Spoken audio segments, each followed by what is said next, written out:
नमस्कार, capital TV देख रहे हैं आप। मैं हूं आपके साथ सोनाली।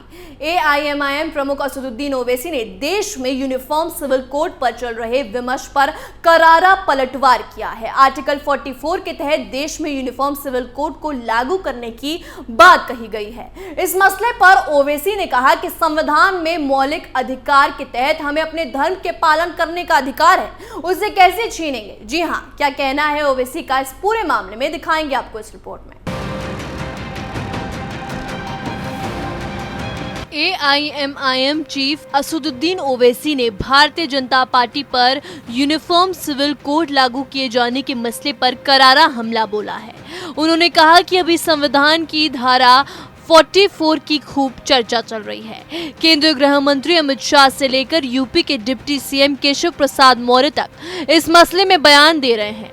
उन्हें सोचना चाहिए कि संविधान हमें धर्म और उससे जुड़ी पद्धतियों के पालन का मौलिक अधिकार देता है। आप उस मौलिक अधिकार को किस प्रकार छीन सकते हैं। दरअसल संविधान के आर्टिकल 44 के तहत कहा कि राज्य भारत के पूरे क्षेत्र में नागरिकों के लिए एक समान नागरिक संहिता को लागू करने का प्रयास करेगा। इसी को लेकर पिछले दिनों अमित शाह ने बयान दिया था कि धारा 370 ट्रिपल तलाक खत्म करने और राम मंदिर निर्माण के बाद यूनिफॉर्म सिविल कोड को लागू किए जाने पर कार्रवाई होगी। वहीं यूपी के डिप्टी सीएम ने प्रदेश में इसे लागू किए जाने की बात कही थी। इसी पर ओवैसी ने अब पलटवार किया है। साथ ही उन्होंने कहा कि देश की तमाम सेकुलर पार्टियां इस समय चुप हो गई हैं। उन्हें डर सताने लगा है कि अगर उन्हें भाजपा और संघ की ओर से हो रही कार्रवाई के खिलाफ में बोला तो हिंदू वोट बैंक छिटक जाएगा, इसलिए ओवैसी बोल रहा है। असदुद्दीन ओवैसी ने उत्तराखंड में विधानसभा चुनाव के बाद से शुरू हुई यूनिफॉर्म सिविल कोड पर बहस पर भी बड़ा बयान दिया। उन्होंने कहा कि देश के संविधान में डायरेक्टिव प्रिंसिपल की बात कही गई है।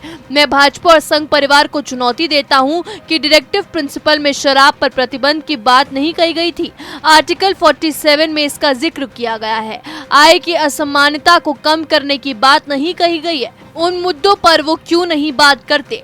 आर्टिकल 44 की आप बात करते हैं। आप हमें बताएं कि यूनिफॉर्म सिविल कोड के तहत किस प्रावधान को लागू करेंगे। क्या हिंदू धर्म को मानने वाले कानून को लागू करना मौलिक अधिकारों का उल्लंघन नहीं है।